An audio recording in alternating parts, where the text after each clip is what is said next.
Welcome back, America. Hugh Hewitt standing by for Montana, United States Senator Steve Daines, and I'll bring him up as soon as he joins us. I do want to update you on the breaking news about the Israel deal, the deal to release the hostages. All hostages, or the bodies of dead hostages, are set to be released over 6 weeks, and Israel is pledged to withdraw from Gaza at the end of this process. Will it actually happen? We don't know. I'm joined now by United States Senator Steve Daines. Senator, welcome back. It's always a pleasure to see you. Senator, I'm not sure which committees you're on, but I think you're on the committee that will be confirming Doug Burgum. Is that correct? Yeah, I'm on Energy and Natural Resources. It'll be Doug Burgum tomorrow. It was Chris Wright, our Secretary of Energy, soon to be today. And then I'm on Foreign Relations, so I had Marco Rubio this morning. Oh, Senator Rubio, star. I mean, that was a 5-star performance. You think Democrats are going to vote against Marco Rubio? I think he's going to have most Democrats supporting him. I saw Tim Kaine just announce he's supporting Marco Rubio. He should, and he will have a strong bipartisan support. Look, Marco has been on the Foreign Relations Committee for 12 years. I mean, I don't think there's a better nominee that President Trump could have picked for Secretary of State than Marco Rubio. He's got moral clarity where it really, really matters in places like Israel, Iran. He's absolutely a great pick. He's been a friend for many, many years. Very proud of Marco, and it's good to see him as our Secretary of State. And Senator Daines, I don't think there's anyone better than Doug Burgum for Interior. I told an audience last night, a Legatus group, that the most important domestic appointee is Governor Burgum because he can unleash energy and he can issue nationwide habitat conservation permits and 10A permits so we can cut the grass. In other words, remove the coastal sage scrub that is burning down California. Will you ask him about that, a 10A permit for clearing coastal sage scrub? Because the environmentalist wackos have paralyzed my state. It's not my state. I'm a Virginian now, but I'm out here for 3 months. Well, Hugh, the reality is they're paralyzing a lot of states, including Montana, because of our national forests. There's the BLM line, but there's also what's going on in our national forests and relates to grizzly bear delisting. This all ties together because when you have an endangered species on federal lands, the left uses that as leverage to file injunctions to stop timber harvest. We have 130 million board feet of timber in Montana that's held up in litigation. Rather than thinning our forests, reducing fuel loads, reducing risk of catastrophic wildfires, we're sitting here in court. Rather than having loggers in our forests, we've got lawyers crawling all over here filing suits because we're part of the Ninth Circuit Court. The same thing is applied to California. And I tell you what, we've been saying it for many, many years. Either we better manage our forests and our wildlands, or they're going to manage us. And when these fires erupt in California, they're virtually unmanageable at that point. The fire will have its way. It's catastrophic. You can't beat those Santa Ana winds, but you can minimize the risk of catastrophic wildfires and the impacts by doing some basic common sense in that wildland-urban interface. We call it the WE interface, and that starts with the right policies coming out of government. And Governor Newsom and some of these, I'll call them loose lug nuts in California should be held accountable for having the wrong policies, whether it's water or it's being better stewards of our wildlands. And sadly, we're bearing the consequence of that today with loss of life and structure. Senator, sitting in my studio today is an old friend, Len, who's an evacuee from West Los Angeles. And the tragedy out here is so immense. Only 9/11 is greater in my lifetime for a domestic tragedy. And they want money. And I want money for California, but I want all of the agencies swept aside and a federal special corporation like the Pennsylvania Avenue Development Corporation set up to oversee reconstruction. Are you in favor of conditioning aid on reform of California's regulatory abyss?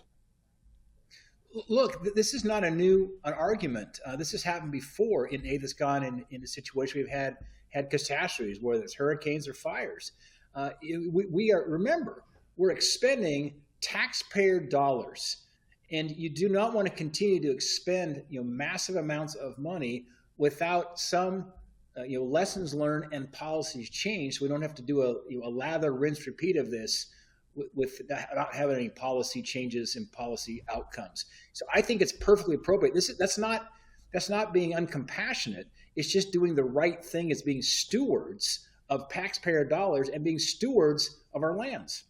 I'd have to ask our government affairs people at Salem, but I think the Energy and Commerce Committee has jurisdiction over the AM radio and every vehicle act. Everyone in California is listening to AM radio for updates on when they can go home, when they can go look at the rubble, when the winds are coming. AM radio is actually keeping us connected. Nothing else is fast enough. Does that go through your committee? Do you support it? Well, first of all, I think that'd be Energy and Commerce be the House committee. In the Senate, I'd be on the Energy and Natural Resource. Probably there's actually a Commerce committee in the Senate, so they would have jurisdiction over FCC and those kind of issues. But you asked me would I support it? The answer is yes, I do support it. When you're from more rural states, like a place like Montana, we rely heavily on AM radio because in times of emergency, when the chips are down, it really becomes a public safety issue to communicate with individuals. Because oftentimes cell towers are down, cell phones are inoperable. You could have grid that goes down, so your cell phones aren't working because you can't get electricity to them. What cuts through all that chatter to keep the people informed? AM radio. So let me turn back to the nominees that are in front of you and the one bill, two bill issue. First of all, do you think it's going to be one reconciliation or two? I think I'm kind of believing now in two. I was a proponent of one for a while. What do you think, Senator Daines? Yeah, I tell you, I've said it consistently, and I'm on the Finance Committee, so we're the committee of jurisdiction of writing the tax bill. It's just a matter of making what we passed in 2017 permanent going forward to eliminate the nonsense of sunsets and extenders. But I'm agnostic on this. I just want to look at the path that gets us to the outcome the fastest.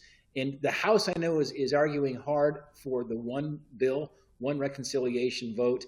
The Senate would probably see it as we could do it in two pieces here. We could move a border bill, energy, and defense plus up quickly and then come back with a second bill. I think the tax permanence bill is going to, and avoiding a $4.3 trillion tax increase, by the way, it's going to take probably a little more time. And so, again, I think we should keep both options open as long as possible in case, I think John Hoeven called it the horse race idea. Let's just see what happens. I think Trump's open. We just want to see a result. So that's what he told me. He told me last week. He doesn't care. Just move. I believe in adding revenue as well because then you can do more on tax cuts. I think we ought to be taxing every gambling transaction on the internet. I think we ought to be taxing every sale of marijuana in the States. And I think we ought to let people remove all their money from their 401ks and their IRAs for a 10% one-time tax. The present discounted value of the tax benefits in the future would easily be made up. Do we have any other revenue ideas?